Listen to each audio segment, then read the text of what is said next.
Ng bakukang oh. Yung bakukang. Laki yan. Oo, Ano yata yun? Mga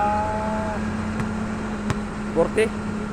40 tons. 40 tons. Oh, 40 tons yan. Yan ba yung mga service scoots ng mga player ng player ng mga Ito yung kalaban natin. Pagod na yan.